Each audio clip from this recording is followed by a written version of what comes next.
you really hate Sean Combs. Why would you be thinking that?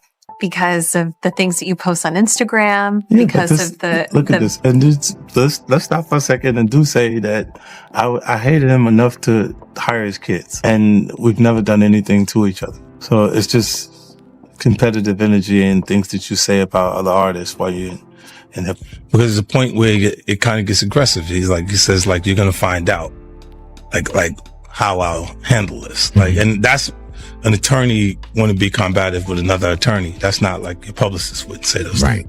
But one time walking in the studio and it was like a small gap and Bleak Beans, everybody was in there, and I was like, man, I'm telling you, man, y'all got a chance right now, just flood it, put out a lot of music because 50... Behind closed doors, sources say 50 Cent pushed to bring forward footage and statements he claims tied JayZ to troubling actions connected to Diddy.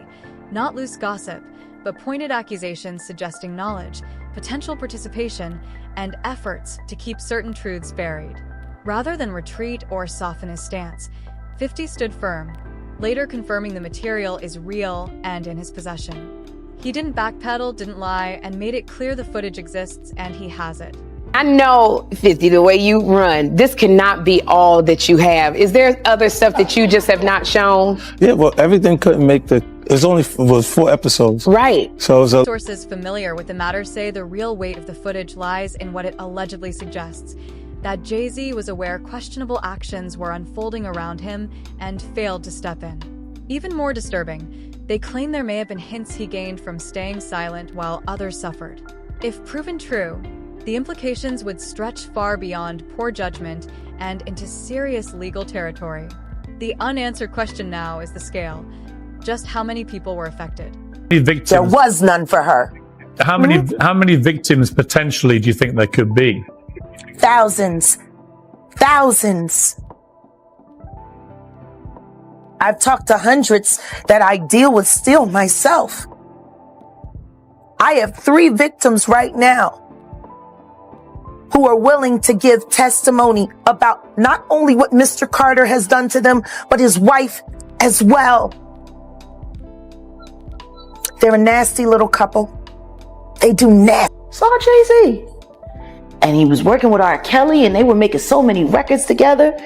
You know, they made all of those records together. They both fucked Aaliyah. They shared so much in common. You know? And then there was a falling out. And that's like it never happened. Whoever talks about best of the both worlds, best of both worlds. Nobody talks about that. Nobody talks about this shit. Nobody talks about that project. That nigga swept that smooth under the rug. Why? Yeah, we know why. You know what? I got a better question. Yeah. How valuable is a Biggie Smalls verse? Yeah. Can you put value? Puffy has been making money off of Biggie's name for longer than Biggie was alive. People keep forgetting he hadn't turned 25 yet. He was still 24 when he died.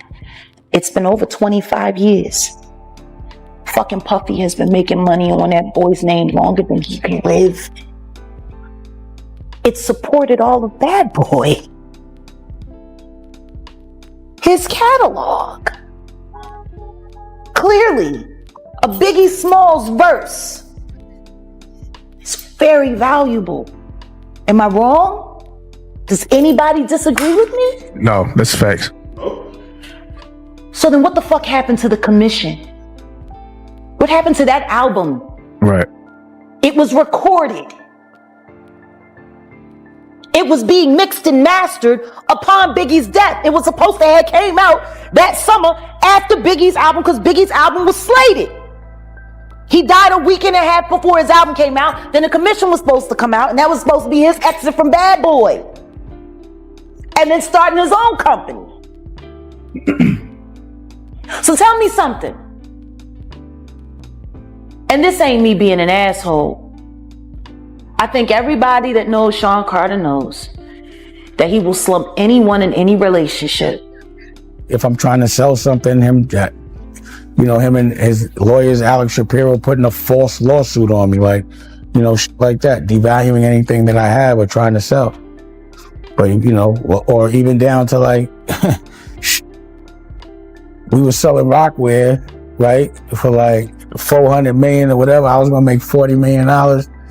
And right before Tommy Hilfiger signs the papers, he makes an announcement saying that he's not fucking with Rockware, that he's only fucking with S. Carter. The whole shit up. And I just feel like he did that only because I was going to make $40 million. Like, he just couldn't see, like, they get so mad if I'm going to make money off them.